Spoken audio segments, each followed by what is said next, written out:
called Open Application Network. He's going to come and talk a bit about doing business in Barbados' fintech company. Go on.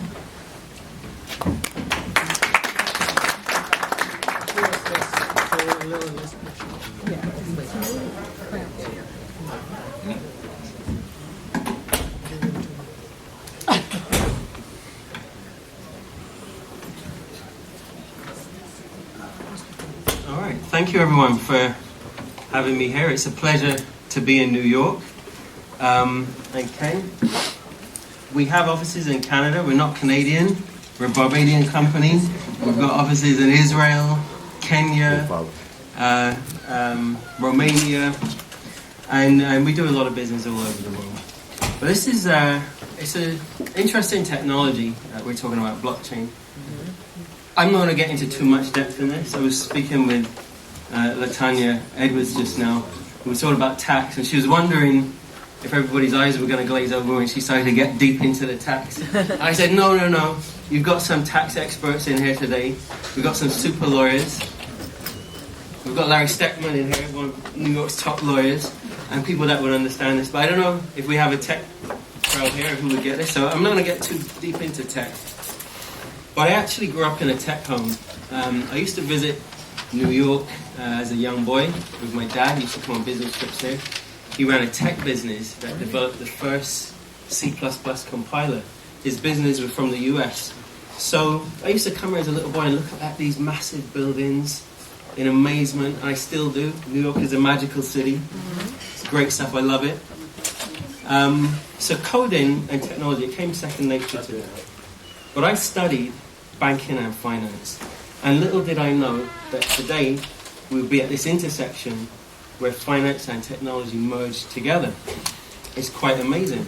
And that's the industry that I work in now. But Barbados has a long, rich history and friendship with the US. We have some Bajan Yankees, like my grandfather. Right? I don't know what that means. But also, two signers of the US Declaration of Independence were from Barbados. Did you know that? Yeah? Two signers of the US. His names Richard Henry Lee and Arthur Middleton. They were from Barbados.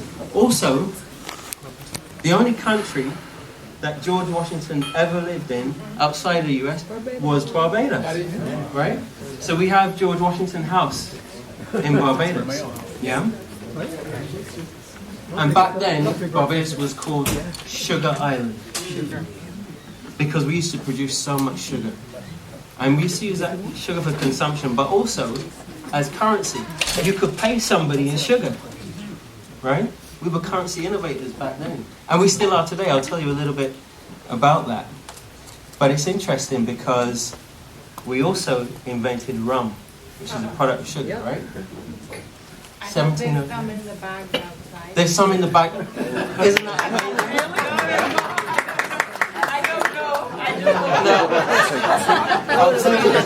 All I need to hear is that they have flying fish and it's over. Here's another interesting fact. George Washington ordered that Barbados rum be at his inauguration. Yeah, he sang for that. Yeah. There's also many famous Barbadians that were New Yorkers.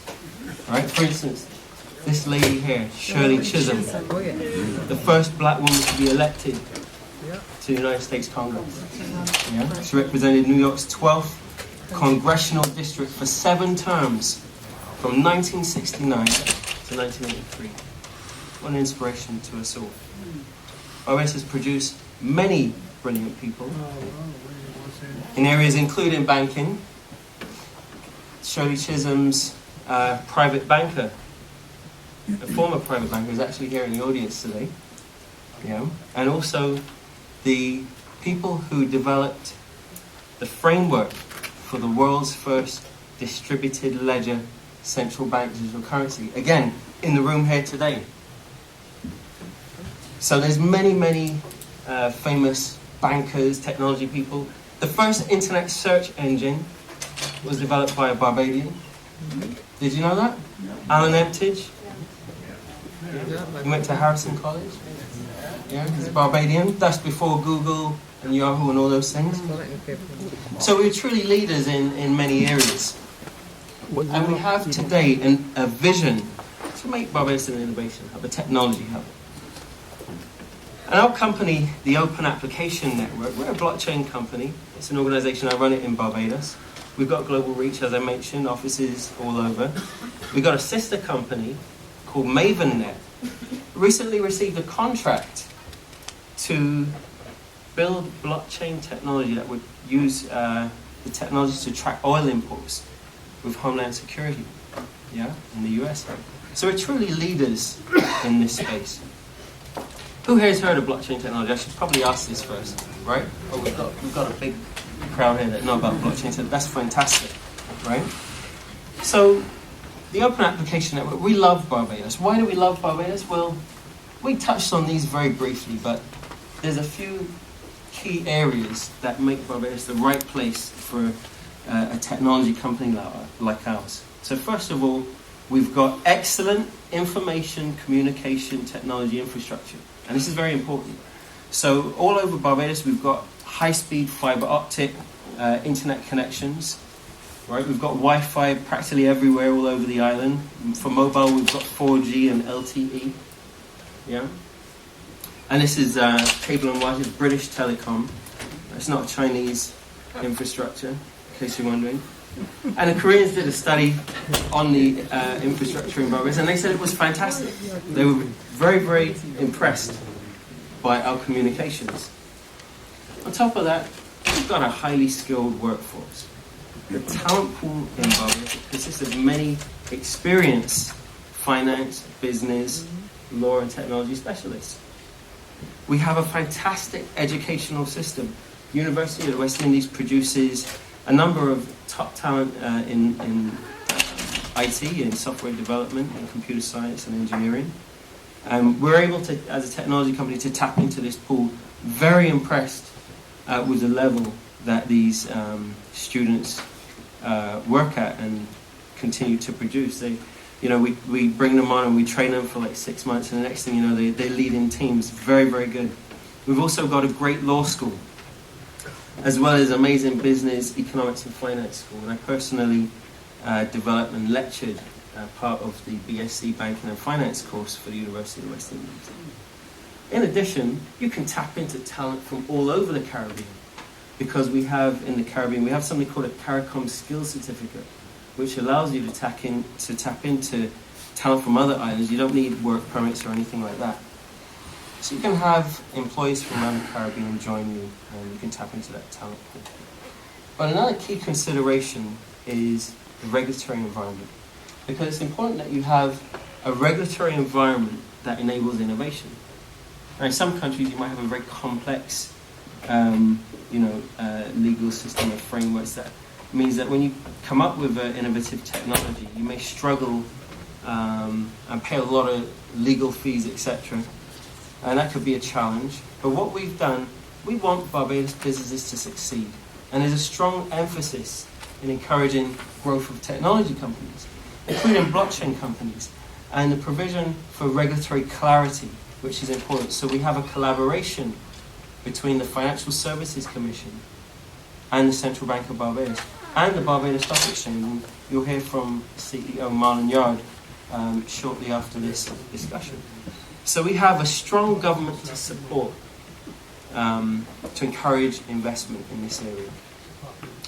And Her Excellency Ambassador Liz Thompson, not sure if she's still here, but she was very instrumental in ensuring that this was part of the government's mandate.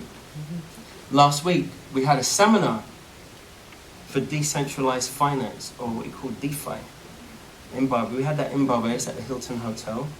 We had attendees from the US Treasury, the Federal Reserve, the Global Head of Policy for Citibank, for digital policy. We had the Digital Asset Lead from Ameritrade, and many other US businesses and organizations and government representatives were there.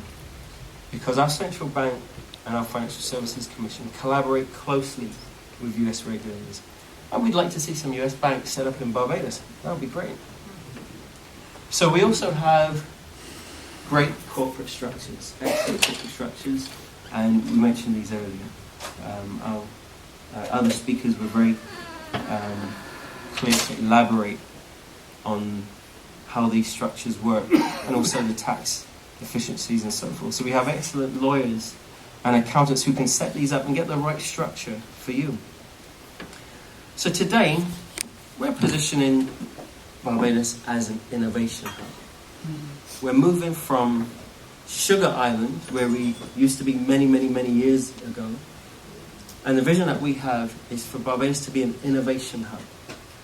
You have Silicon Valley here in the US. We're looking at Silicon Island. That's what we see for Barbados. And we'd love to collaborate with you in this area.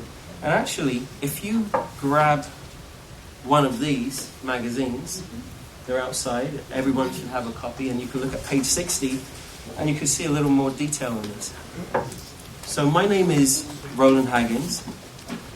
My good friend over here and chairman of the board is Dr. Patrick Tannis. My contact details are on this slide. It'd be great to hear from you, or you can speak to us after this session. Thank you so much.